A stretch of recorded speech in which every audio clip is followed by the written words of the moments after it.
കണ്ണമ്പ്ര സുലൈമാൻ കേരളത്തിൽ ഫാൻസുകളുള്ള മോഷ്ടാവ്. 60 വയസ്സ് കഴിഞ്ഞെങ്കിലും ഇപ്പോഴും പണിയിൽ സജീവം.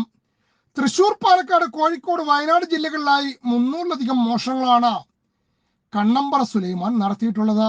മുമ്പ് ഒറ്റയ്ക്കായിരുന്നു, ഇപ്പോൾ കുറെ നാളായി ഒരു സ്റ്റാഫിനെ കൂടെ നിയമിച്ചിട്ടുണ്ട്. ഇപ്പോഴുള്ള സ്റ്റാഫാണിത്. നിസാർ, താമരശ്ശേരി സ്വദേശി. പാലക്കാട് കണ്ണന്നൂർ സ്വദേശിയായ പോലീസുകാരന്റെ വീട്ടിൽ നിന്നും കവർന്നത് 5 പവൻ സ്വർണ്ണാഭരണങ്ങൾ. പോലീസ് പിടിച്ചാൽ പിന്നെ എല്ലാം ഏൽക്കും. ഒരു വീട്ടിൽ കയറിയാൽ ഉപ്പ് മുതൽ ജീരകം വരെ മോഷ്ടിക്കും. ഒന്നുകിൽ ഇത് കണ്ണമ്പ്രയിലുള്ള ഭാര്യ വീട്ടിലോ അല്ലെങ്കിൽ തമിഴ്നാട് ചിദംബരത്തുള്ള ഭാര്യ വീട്ടിലോ എത്തിക്കും. 2 ഭാര്യയുണ്ടേ. മുമ്പ് സുലൈമാനെ അറസ്റ്റ് ചെയ്താൽ ആ സ്റ്റേഷൻ പരിധിയിൽ തുടർച്ചയായി മോഷണം നടത്തും. ഒറ്റയ്ക്ക് മോഷണം നടത്തുമ്പോൾ ആദ്യം ബൈക്ക് മോഷ്ടിക്കും, എന്നിട്ട് മാത്രമേ വീടുകൾക്കുള്ളിൽ കയറൂ.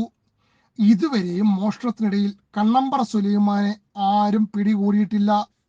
ഒരിക്കൽ അതിനുള്ള അവസരം കിട്ടിയാൽ മിക്കവാറും സുലൈമാൻ നന്നാകും.